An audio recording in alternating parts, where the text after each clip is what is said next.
Okay, now voir dire of the witness. What's different between the voir dire of the jury versus voir dire of a witness? Voir dire of a witness is something that most judges and so forth will never have experienced themselves. In which way? That it never happens? It's super rare. Well, no, let me clarify that. They do come across it in civil contexts, because if somebody proposes an expert witness, they get voir dire, right? You know, to make sure they are in fact a witness and not just whatever.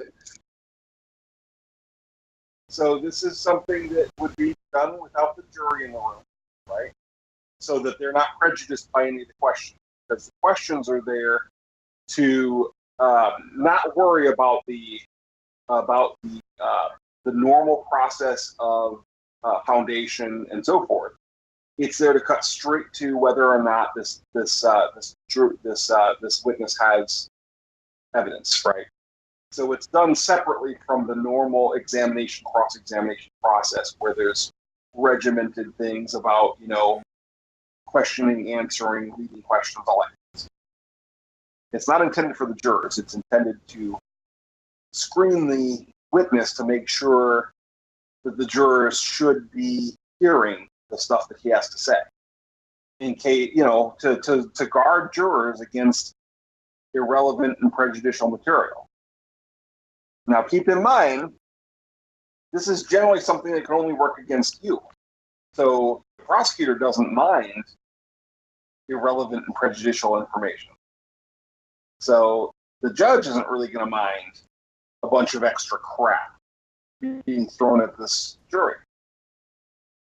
So it's our fighting, you know, it's our fighting position to have to stress about. So questions you might ask. Well, there's going to be one main one. Do you have any evidence to discuss that would show that it's true that the statute involved here applies to me personally, to me, you know, individually, whatever I'm calling it, to me? Yes or no? Simple as that. Now, someone said that to state it as, do you have any personal first-hand knowledge that the codes and statutes are applicable to me? I'm sorry, I was getting too far into our normal pattern. But yes, that's even better. That's correct. You know, do you have any? Because that's all he's there for, is personal first-hand knowledge. Let's say they take a video of someone running a red light. Now, that video is perfectly available to anyone who wants to watch it, and anybody who has a copy can just watch it for themselves. Okay? It's a video. No need to have somebody watch it for you. You can watch it yourself. That's not good enough for a prosecutor, though. He wants a specialist cop, someone with that badge and that, you know, air of authority. So what they'll do is they'll have a cop watch it, right? They'll watch the fucking cop will just watch the video and testify about the contents of the video. But that's what we get here. We have a cop who has nothing to do with the camera other than the fact that they saw the footage. You know? They watched it on the computer screen. And they fill out a report swearing to what they saw, secondhand. Now, yeah, because they watched the video. Because they watched the video. They didn't see the event itself, nor did they see a live broadcast of the event. They saw a video. Now, mind you, it's a video that is perfectly capable to be viewed by the court itself. It's not that he needs to relay something. He is solely there to add credibility to the bullshit of the prosecutor, which some of them damn statists will work. Right? Not only does he not have first-hand information, he has second-hand information that is available to everybody in the damn courtroom. Then why the fuck is he testifying about it? Exactly. He's testifying about it. We know the reason is because that helps with the conviction, right? That's why. Well, I saw this video and I know that that's a violation of the law. So at that point, you argue not first-hand knowledge, but second-hand knowledge, and that video could or may have been tampered you're not with. arguing. You're not arguing at all. You're discussing and asking, and he's the one saying that essentially his knowledge. He has no first-hand knowledge, and furthermore, he doesn't even have second-hand knowledge of anything besides what is already available to everybody in the court. He has nothing to add. He has no knowledge to impart to anyone. He only can reiterate knowledge that's already there. But, except for one thing, he's willing to repeat the prosecutor's assertion that you broke the law. That's it. He's trying to bolster the prosecutor's assertion by adding his vote to the fucking tally. Yeah, it's not legit. I mean, they're so then how would you call that out? Just be like, it's secondhand knowledge is blatant out there, or like, how would you stop that from happening? How do you phrase a question to show somebody has nothing but secondhand knowledge? And then how do you phrase a question to show that the secondhand knowledge he has is all derived from viewing a videotape that's available to the court already? How do you ask that in a question? Well, you simply fucking ask it as a question. Did you or did you not see this firsthand? No? Okay. You saw did you not see this on video? Yes, okay. Now, the video that you saw, is it the same video that is already in evidence? Yes? All right. Did you see anything aside, did you have any information that doesn't derive from that video that is already within our whatever? Do you have any other experience that you intend to combine with your knowledge of the video? Right? So you're pretty much just isolating the facts and asking him about the first-hand knowledge. Right. Because it's not that he knows you from history and he's combining that with his knowledge of the video, right? Because that would add something. But no, this is a damn cop that's never seen you before, doesn't know you from Adam. The only thing they did is watch the damn video. Like a fucking book report. Like he's going up in front of a class and giving a damn book report, How would you know that he's testifying on simply watching the video or actually being first-hand? Well, you're asking. But normally you'd know because they will tell you how the hell they know that you're speeding. In a red light traffic light case or a speeding light case, it's, you already know. They, in fact, usually send you pictures of shit when they're trying to get you to pay up. When you're constructing an argument, you have to start from a foundation and work your way up. You can't do the conclusory statements first and work your way down to the premise. So when you're doing an argument, you have your ground facts. You introduce your premise, which needs to be agreeable, and then you build your logic from there. And then you have your conclusion at the top. Now, we know how these damn judges love to do it, and prosecutors, they just start with their conclusion and fuck everything else, right? That's everything else really doesn't need to even happen, right? But there's an objection that goes with this, which is called foundation. And when a witness when it's not known whether a witness is relevant or not, here's the problem. So there's no way to know something's relevant until you have the foundation.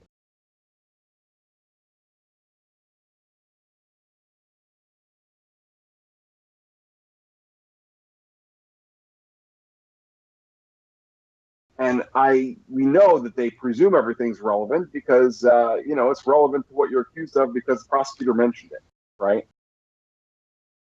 But that is an incorrect perspective because we're presuming that the prosecutor is right when we do so. And that's not the approach we want to take, and that's not the approach we want to let a judge take. something's only relevant if it's shown to be relevant. We don't take the prosecutor's word for it that he's followed the logic through, and that anything that he said is relevant, and anything related to that is relevant. So when we're talking to this potential witness, the question isn't, does it relate to something that the prosecutor is proclaiming is relevant? It is, can we confirm it for ourselves? And in order to confirm it for ourselves, us being the judge and everybody else too, the way we confirm it for ourselves is to talk about the foundation. Okay, so the foundational element that we really care about is there any evidence that the codes apply, and no one can be known to be having relevant testimony until that's true. You see, until it's known that it's true that the codes apply, we don't know if anything else is relevant. Once it becomes clear that the codes don't apply, I bet you that cop has no relevant testimony at all to give. For his testimony to be relevant, we must first presume or know that the codes apply. Again, this is a fighting right. It is your job and no one else's to exclude irrelevant testimony that helps the prosecution that hasn't been shown to be relevant yet. And boy, we know the judge is going to fight you on trying to exercise that. Until, why call any other witness up until you have the witness?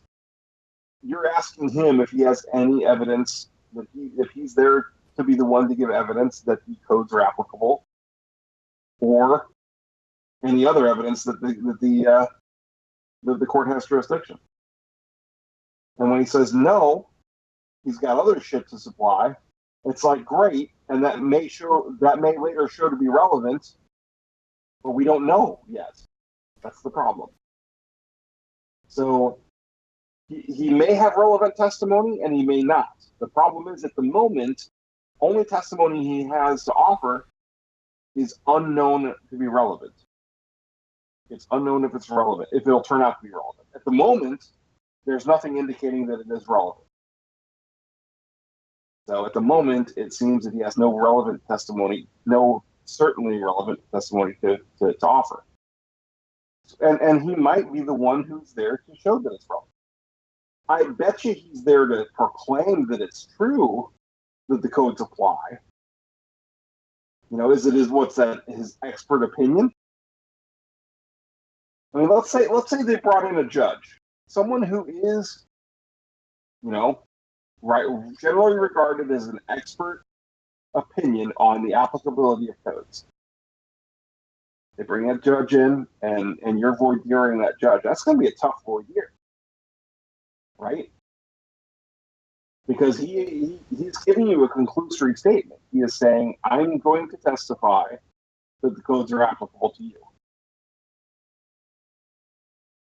And, the trouble then would become, okay, just to be clear, are you going to testify that it is your opinion that the codes apply to me? Or that you feel that the codes apply to me? Or that you have evidence that the codes apply to me? What is it you're going to testify to? That'd be a tough one. There'd be all kinds of interesting things that will come up if you had to voir dire a judge about the applicability of the code to you. I can get through it, but man, it'd be rough. But how likely is that to happen? Like, what are the chances that that's going to be? Yeah. Never in a million years, I don't think. That'd be a very good hypothetical to plan for, but to be able to put it into work, I'd like to hear that transcript. If I were a dirty, underhanded prosecutor and I needed to get somebody into jail, and I needed to set this to rest and steamroll somebody who really understood this stuff, yeah, I would probably, bring a judge in as an expert witness to give a conclusory statement that he believes that the codes apply. And to shift that whole burden of proof onto the accused about why they don't, because you're an expert witness officially deemed that he believes so. So the only defense I could think of to that would be that jurisdiction is an issue that can't be weighed by preponderance of evidence, but must be proven beyond a reasonable doubt. And expert testimony by itself is not beyond reproach. You know, especially when it's merely just his say-so that he believes it. But then again, you'd have to be adjusting his statement that he believes that the codes apply to you, you know, and that it's based upon that circular argument, and get him to confess that, you know, all of his beliefs are based upon logical fallacies. Yeah, are you a specialist merely in the proposition of logical fallacies? Which, yeah, that's basically a judge's job, isn't it?